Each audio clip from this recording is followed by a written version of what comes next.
And here you are. Allow me to introduce myself. As you have already gathered, I've been known by many names. Nergal to the Sumerians, Osiris to the Egyptians, Hades to the Greeks, and Pluto to the Romans. But the one constant through it all has been my title, God of the Underworld. And I've been watching you with curiosity, mortal, ever since your arrival. You are unlike the others, aren't you? And what is more, you carry a weapon that was never intended for mortals to wield, and you do it so brazenly. But there will be time for your reckoning later. First, as a reward for undoing the desecration of my obelisk, I will allow you to satisfy your curiosity. Ask what you will. My story is many thousands of years long. You will need to be more specific. What do you wish to know? It is a matter of perspective. God is a label I was given by you mortals, not one I gave myself. Your ancestors revered me because to them, my knowledge and technology made me incomprehensibly powerful, just as you might seem so to an insect. But despite all that, there are rules even I must obey. My kin and I all adopted this form long ago, so that we might better understand and communicate with your kind. In time, we grew fond of the sensory delights it affords: desire, joy, ecstasy, even rage and sorrow, while an acquired taste can be addictive. This is my beloved. Like me, she has been known by many names. Ereshkigal to the Sumerians, Isis to the Egyptians, Persephone to the Greeks, and Proserpina to the Romans. Or perhaps you might know her as the goddess of springtime, the cycle of life and renewal.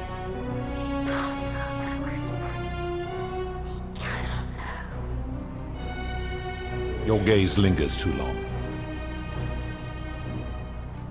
That is my servant. You would have met by the river, though she wears many faces and goes by many names.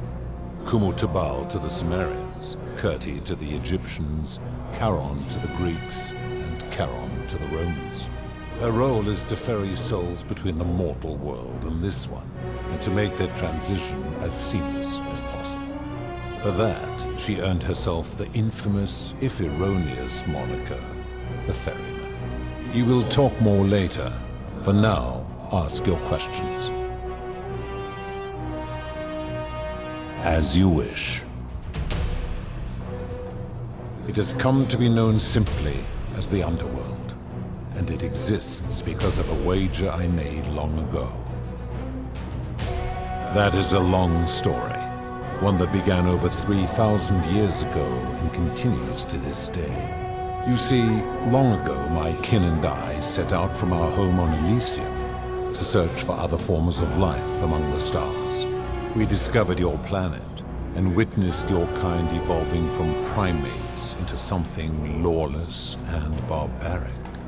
You all but destroyed yourselves, your 2 short lives being extinguished by violence and ignorance and disease. Yet Proserpina saw raw potential in you, and persuaded the rest of us it would be squandered without our intervention and stewardship. So we revealed ourselves to your people in a place called Sumer. We offered guidance in agriculture, toolcraft, and law, and you called us gods. For a time you flourished, but soon you were too many for us to oversee. And as you spread from that cradle of civilization, we saw something disturbing. We had sown the seeds of dependency and confusion, and soon you returned to your old ways of violence and ignorance, this time in our name. My kin had seen enough, and gave up on your kind, condemning you as barbaric and chaotic, scarcely more than animals. We began preparations to return to Elysium, our home world, a utopia unspoilt by conflict and unimaginable in its beauty. But my Proserpina could not bear to abandon your kind without guidance, and knowing it would force the rest of us to leave her behind, she made an extraordinary sacrifice. She gave up her immortality to descend permanently to the ranks of humankind. And so she began her inescapable trajectory toward death. Horrified, I acted swiftly. I placed her in suspended animation in a deep frozen sleep to prevent age and sickness from claiming her. And then I pleaded with Proserpina's father, who the Romans called Jupiter, to bring her with us to Elysium. It was and is my hope that once there, we might one day learn to undo what she has done to herself. But he refused. I did everything I could to persuade him, but he would not relent. He would rigidly uphold his final pronouncement. Humans were unworthy of ascension to Elysium, and no exceptions would be made. But seeing that I was aggrieved, he proposed a wager, the terms of which were as follows. If even one human city could prove itself capable of living without sin for a single year, then Proserpina and all of humanity would be permitted to join us in Elysium. My part would be to remain behind, the last of my kind, to watch over you without interfering, and to sit in silent judgment. And so my reward has been to languish here, enduring a 3,000-year winter, waiting for the day your kind proves itself worthy of her faith in you, so that I might take her with me to Elysium and unthaw my goddess of springtime. And here I am, after all this time, still waiting.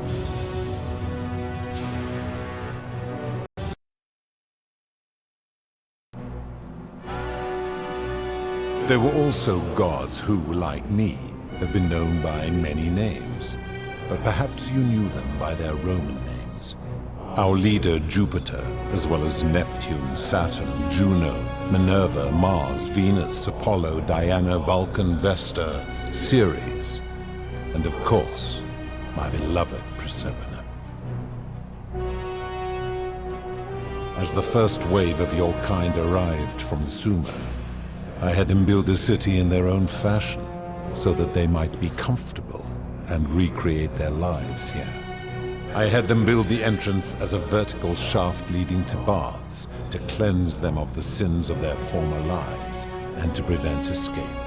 I watched wave after wave of Sumerians arrive, and as their civilization declined over the centuries, they were replaced by Egyptians.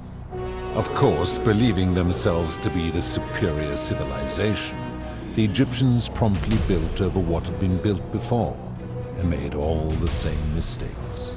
After another 1,000 years, the Greeks began to arrive, and then the Romans, and they all did the same thing. They built upon the underworlds of their predecessors, renamed their gods, and ensured their foundations were forgotten. To ensure the wager was fair, it was important that my subjects were chosen at random. To this end, I had my servant distribute 1,000 tokens fashioned from silver, a rare element at the time, across all of Sumer. Whoever died while in possession of one of them would be located by my servant and ferried to this place, with no memory of how they arrived. As the tokens were discovered, they were traded, smelted, and fashioned into trinkets, and eventually coins, spreading to Egypt like seeds on the wind. Later, when they spread to Greece, they would come to be known as Charon's obol, or as coins for the ferryman. Some placed coins in the mouths of their dead, hoping they would awaken here, though they had no way of knowing which coins were fashioned from the original tokens. In fact, almost all of the tokens are accounted for. Only 2 remain. And so after this wave destroys itself, as it is destined to do, your kind will have squandered the last of its potential to ascend beyond this rock, and Proserpina's along with it. It is a regrettable story. One of the first men who came to this place was a king of Sumer and a troublemaker.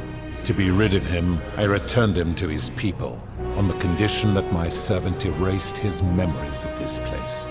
But the erasure did not take completely, and he told stories of this place as if describing memories of a dream.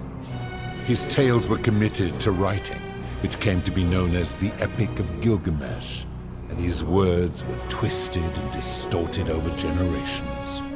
Later, the Egyptians would adapt Sumer's stories of the underworld, making them wildly intricate and labyrinthine. Their Book of the Dead and Book of Gates bore less and less resemblance to this place in their priests' pursuit of profit. Then, when the Greeks began to arrive, they proved far more cunning, and in a series of incidents that will not be repeated, 5 of them escaped.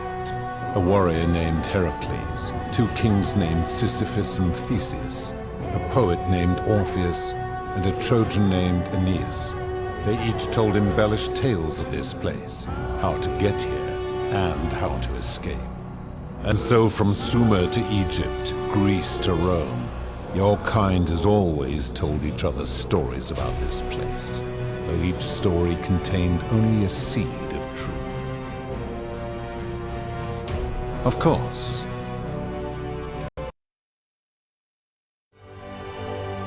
That is merely the name your people have given to it, but yes, it is my doing. That is a story dating back to the very first wave.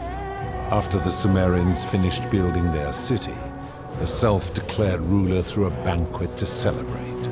Now this man was unmarried, and many women were vying to become his wife, a prestigious position of power and influence in a new world. Of all the women, 2 were particularly ambitious. Both were beautiful, and both arrived at the banquet wearing eye-catching dresses and painted faces, their hair woven in elaborate fashion. The first woman, recognizing that she would require an advantage to win the ruler's affection, draped herself in jewelry, ornate necklaces, bracelets, and rings fashioned from gold. Seeing this ostentatious display, the second woman grew envious, for she had no such jewelry at her disposal.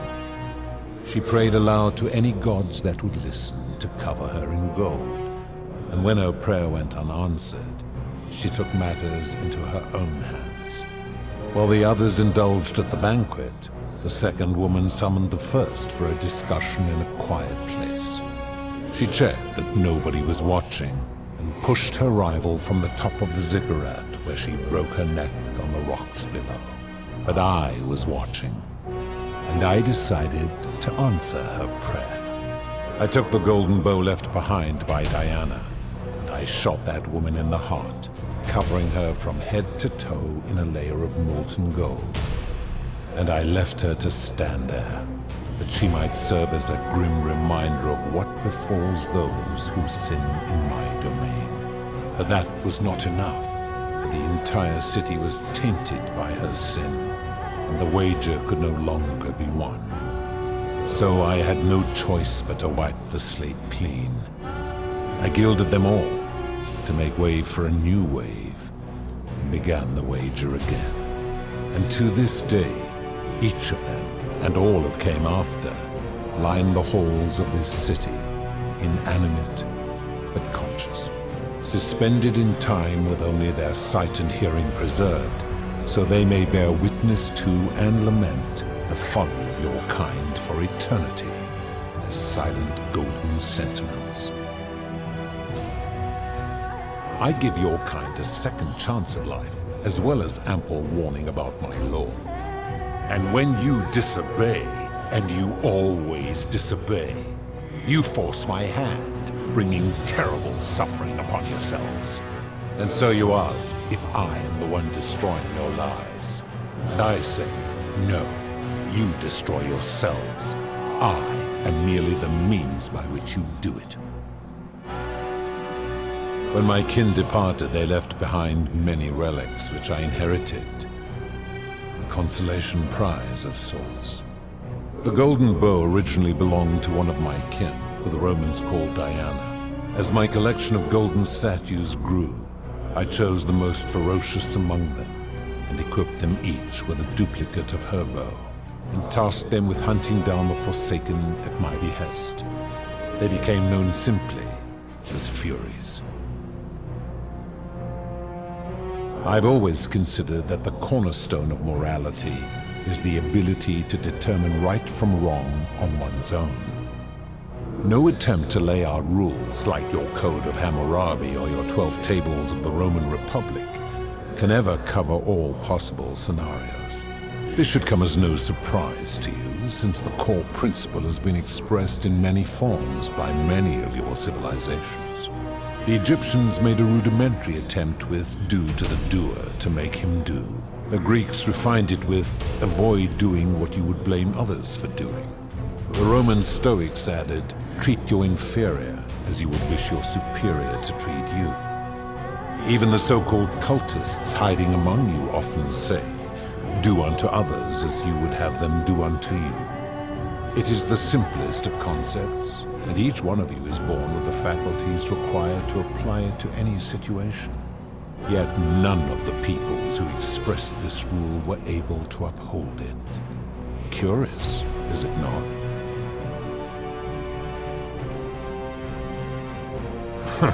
For you, perhaps. I'm able to commune with all the statues in the city. Their ears are my ears, and their eyes are my eyes. If she was still conscious, I suppose she could, but she's not. Why do you ask?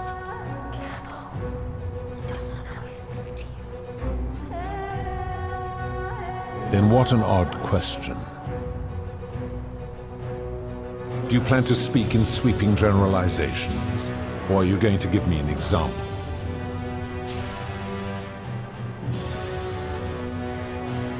The midwife in the palace, yes. How is that inconsistent with the rule? The rule is do unto others, meaning other people. Those statues are something else now. Bloodless shadows, mere shapes of their former selves. They are forsaken. What happens to them is no concern of mine. Applying this rule always requires us to interpret the meaning of the words. A literal interpretation helps to minimize the ambiguities of your primitive language. Supposing you're right, then my law has been broken, and I should turn you all to gold immediately. Is that what you want? Now tell me, what other sins do you believe I have overlooked? Abduction? You mean the magistrate imprisoning his daughter in the cistern, I take it. He did so because she sought to escape, a sin I take particularly seriously. Better that he stops her from escaping, albeit brutishly, than I have to wipe out this entire city to punish her. Wouldn't you agree?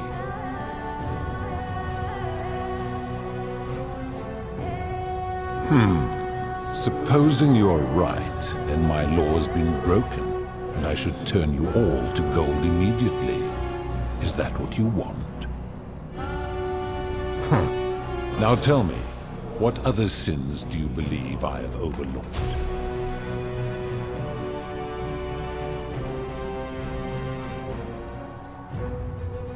Do you honestly think you could do better? I should strike you down for that. Now, did you have any other questions before your reckoning?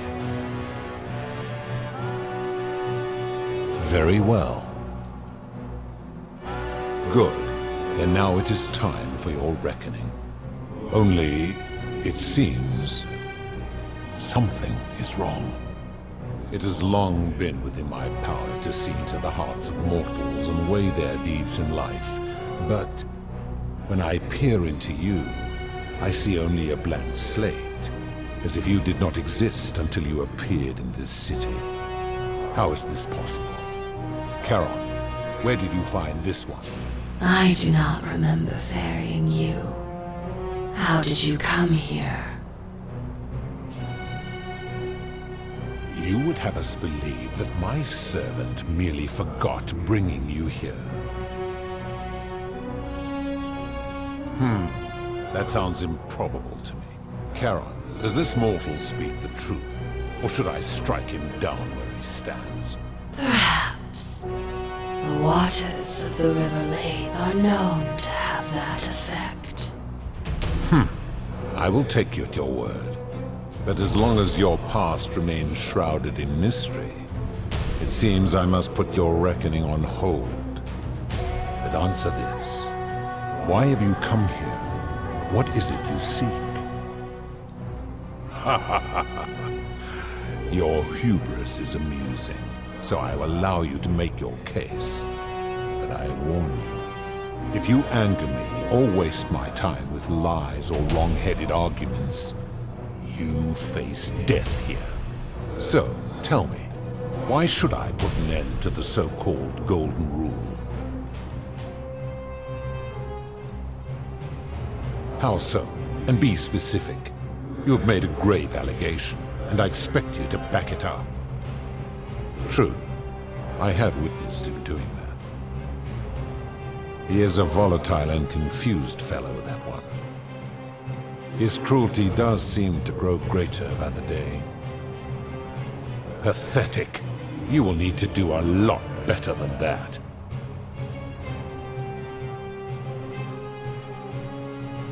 That is a very serious accusation, mortal. What sin have I committed? What evidence do you have to support it? These people were all dead when my servant found them. I gave them a second chance at life.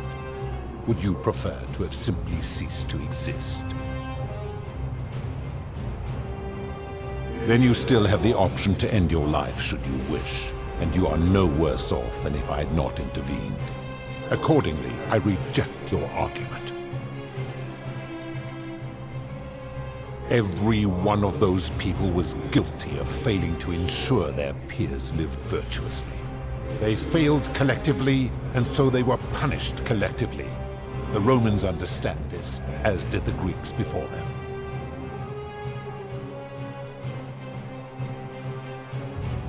Ah, but I'm a god, and you are a mortal. Why would you expect me to treat you as I treat my own kind? You are not a peer. You are not a respected equal. Let me ask you this. Do you treat insects as you wish to be treated? Do you care for their well-being as you would your fellow man? Do you ensure they have food and shelter and protection from predators? Do you give them rights? Of course not, because that would be absurd, just as it would be absurd for me to treat your kind as equals. Where to begin? Our lifespans exceed yours by thousands of years, in which time we accumulate vast wisdom and a mastery of technology you cannot begin to imagine. Because that is the source of our power over you. You could say that.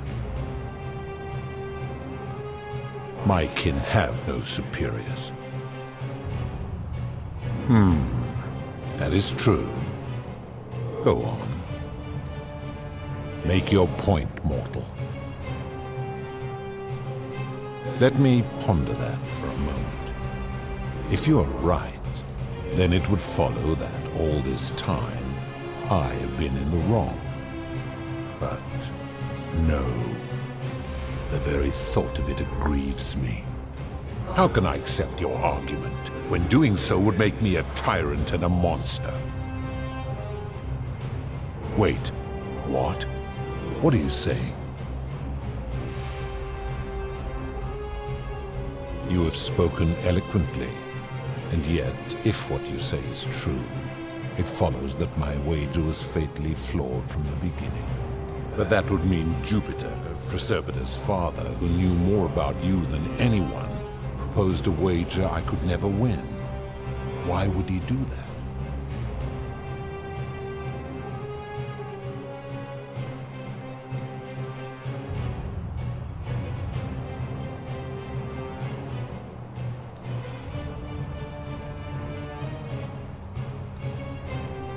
Perhaps, but if that was so, surely I would have sensed his deception.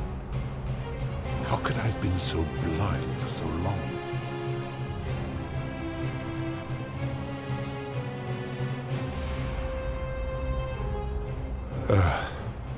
Your words sting me, mortal.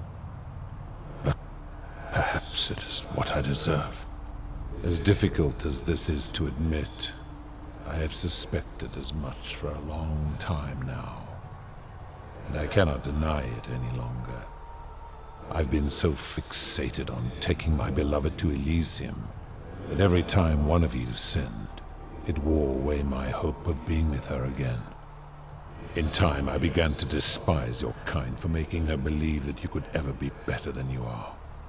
But my rage was not born of malice, quite the opposite. Everything I have done, I did because I loved her.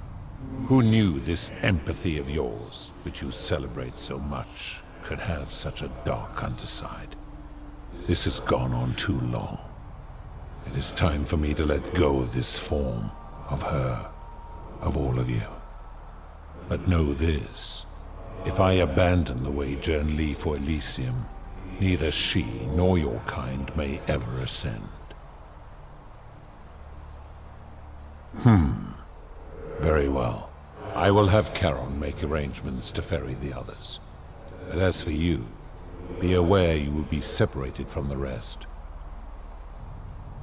Once this exodus begins, the events that brought you to this moment will never have taken place, and you will have created a paradox. What will become of you is difficult to predict, but that is the risk you have taken by interfering in the natural flow of time. Now, are you ready? Farewell, mortal.